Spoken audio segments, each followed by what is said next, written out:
banyak untuk dicari, maka ketika itulah kita mengutamakan perkara-perkara yang perlu diutamakan.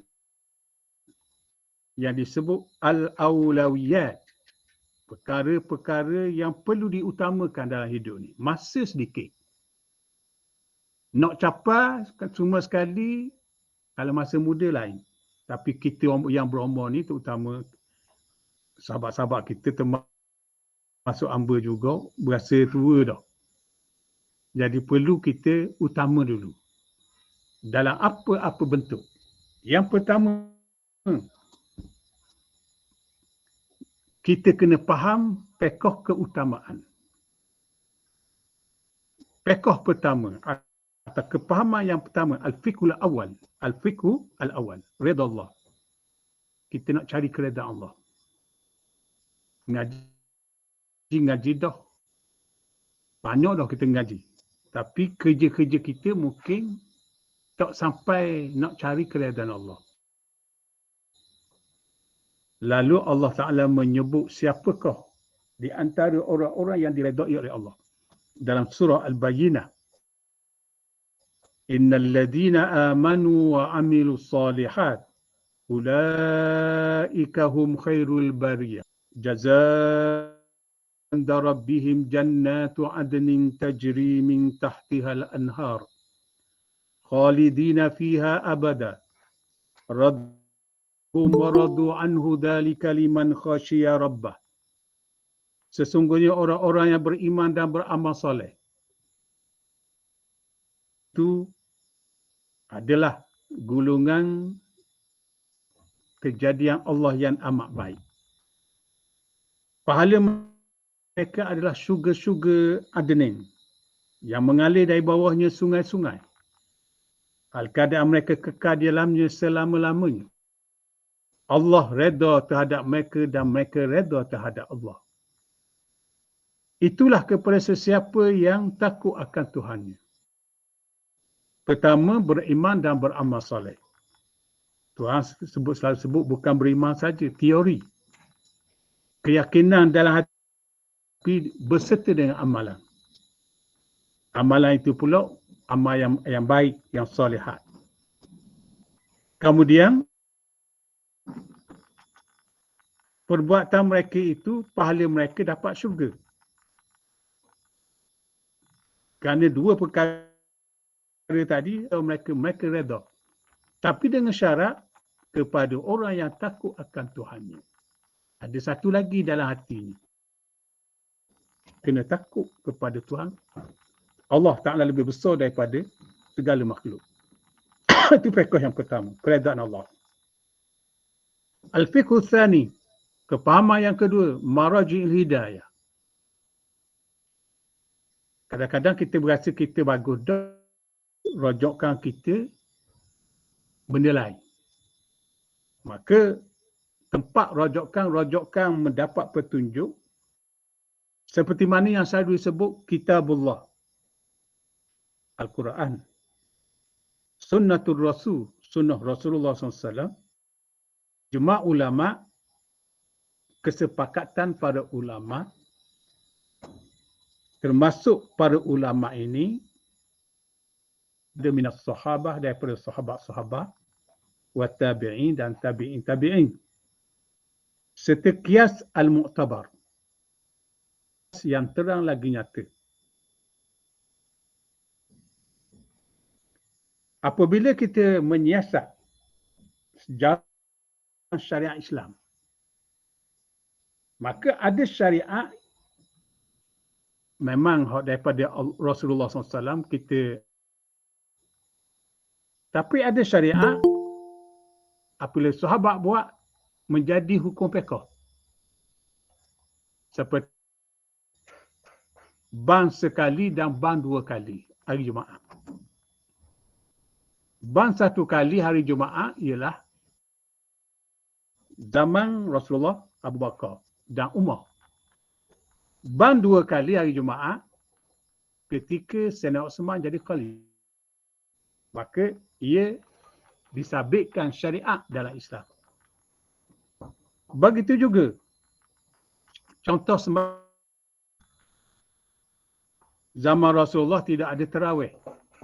Kalau ada sembahyang salatul lail. Dan banyak para sahabat sembahyang dalam Masjid Madinah 8 rakaat. Tapi kenapa disebut salatul tarawih 20 rakaatan? Salat tarawih itu 20 rakaat. Ia ni sabit dalam kitab-kitab fiqh. Maka ulama pada masa itu mensabitkan dan melakukan satu syariat bukan oleh Umar. Umar dia buat atas hadis yang didengar daripada Sayyidina Ali.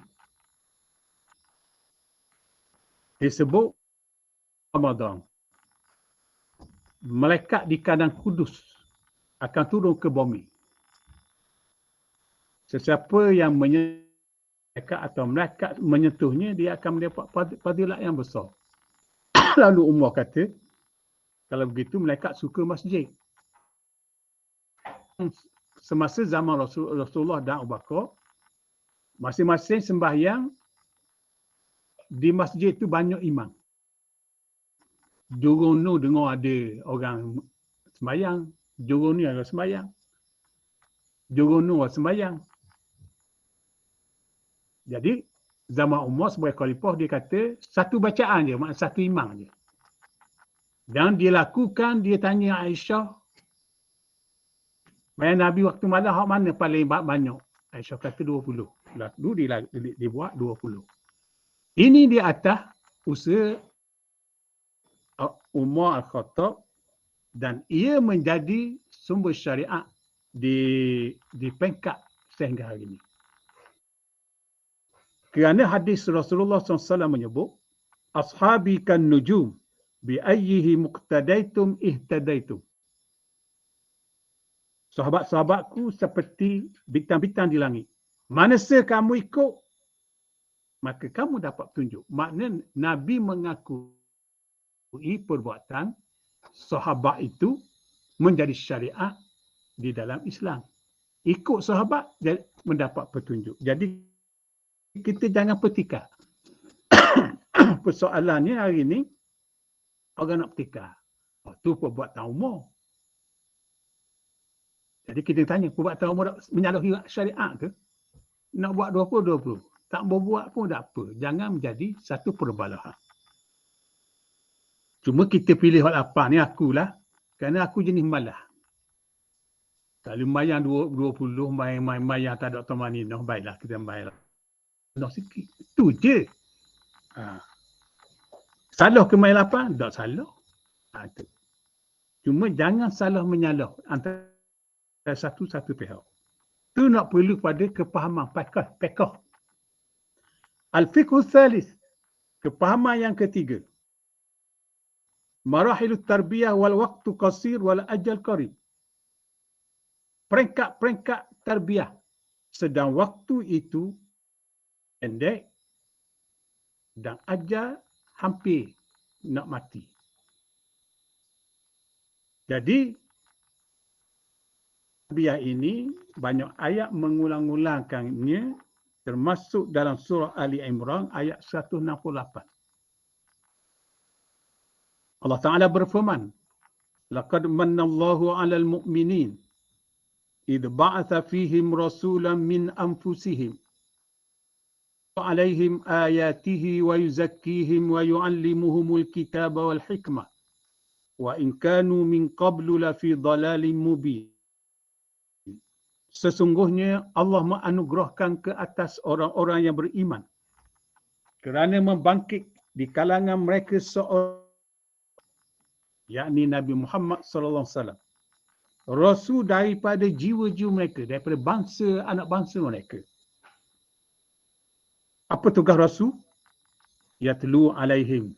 Peringkat pertama, membaca ke atas mereka ayatihi, ayat-ayat Tuhan. Perlu pada masa yang panjang, baca ayat je.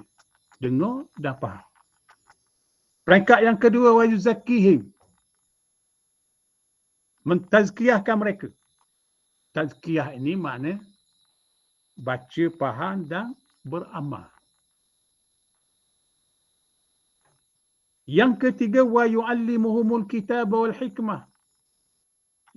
Peringkat ni ada dua peringkat. Mengajar mereka ilmu Al-Quran, Al-Kitab dan Al-Hikmah, Al-Hadis. Peringkat pertama, yatlu alaihim ayatihi. Ia sebagai guru biasa, mu'allim. Guru-guru Al-Quran. Dan peringkat yang kedua, wa yuzakihim. Ini guru murabbi. Yang lebih kepada penghayatan. Dan peringkat yang ketiga, mengajar mereka ilmu Alkitab, Al-Quran dan Al-Hikmah, As-Sunnah. Peringkat mendalami ilmu. Peringkat mendalami ilmu ni, orang muda zaman kita ni kalau kita nak dalam pun dah habis. Nak baca satu tafsir pun, berapa banyak tafsir-tafsir orang karang. Tak sempat masa baca ayat tafsir. Sesatu ayat ada tafsir, banyak pula baca ayat dia. Nak ke habis satu ayat tu bila? Nak ke habis satu tafsir. Kerana masa tu panjang. Tafsir peringkat pendalaman. Tabahur. Dengan nahu, dengan sorah. Kaji belaka. Maka peringkat mendalami sesuatu ilmu ini dipanggil peringkat tafsir, kupas hadis. Maka banyak ciri-ciri ilmu pula situ. Jadi kita kalau kita faham, paling kurang kita baca, kita faham makna. Cukup dah. Baik. Peringkat ulama. Kan diri sebagai ulama, masuklah sekolah-sekolah tertentu. Pada masa kita ni, tak sempat dah. Kita boleh kena tanya berapa lagi Quran baru berapa? Kalau kita faham. Tu kena ada kepahaman. Nak jaga masa. Yang keempat, fiqh yang keempat. Ad-da'watu ilallah. Mengajak orang kepada Allah. Ini disebut dalam Al-Isra. Ud'u ila sabili rabbika bil hikmati wal mau'izatil hasanah. Wa billati hiya ahsan. Inna rabbaka huwa a'lamu biman dhalla an sabili wa huwa a'lamu bil muhtadin. 25 Al-Isra. Serulah kepada jalan Tuhan engkau dengan cara hikmat. Dan kalau pun perlu berbantah, berdebat, berdialog, dialoglah mereka itu dengan cara yang terbaik. Sesungguhnya Tuhan engkau lebih tahu siapa yang sesat dari jalannya, sedang dia mengetahui orang-orang yang mendapat.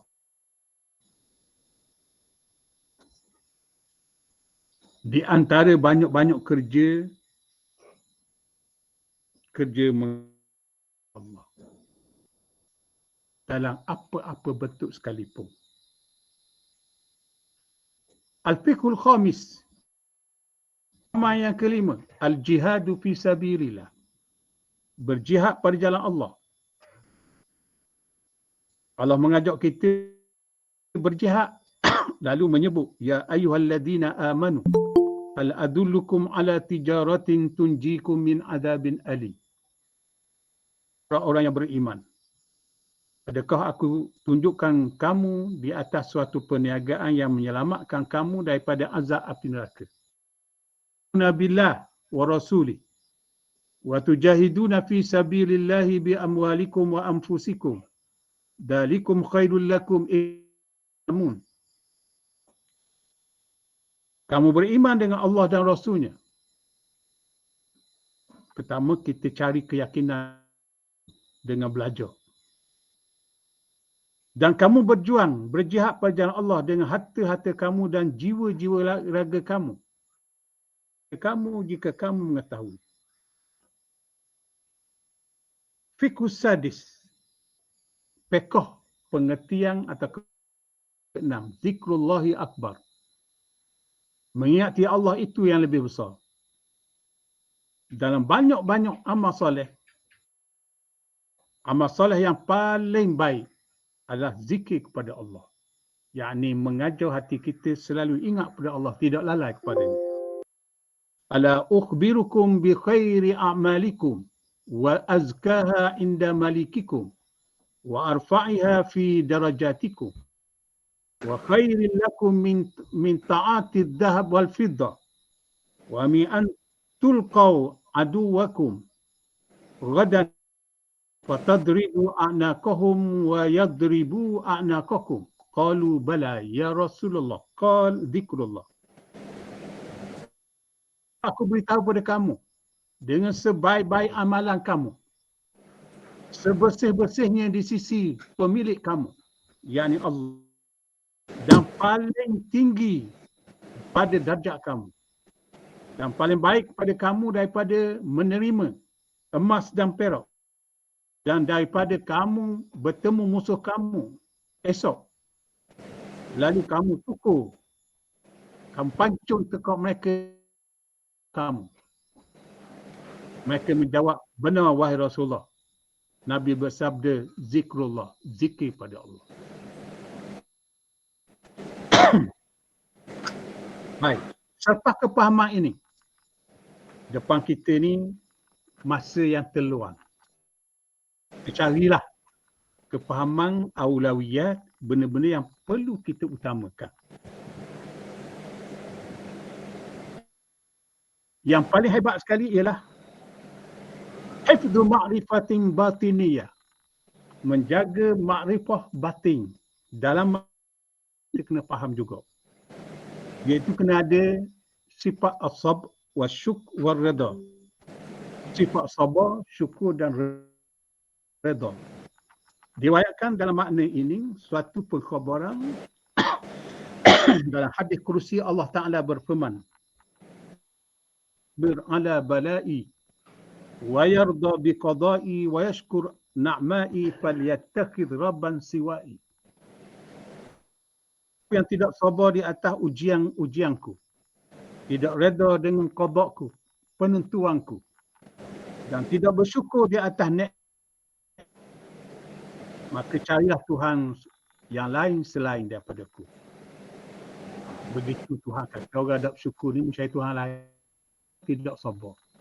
Sebab tu apa-apa bala ujian ke atas kita, kita kena sabar. Apa-apa penentuan Allah, kena reda. Dan apa-apa yang pemberian nikmat Tuhan atas kita, kita kena syukur. Sikit ke, banyak ke, dan sebagainya. Sebagai tajuk perbincangan kita malam ni, semoga kemudian hari kita lebih memilih perkara-perkara yang padat dan ringkas untuk kita bahas dalam usaha kita. Wallahu a'lam.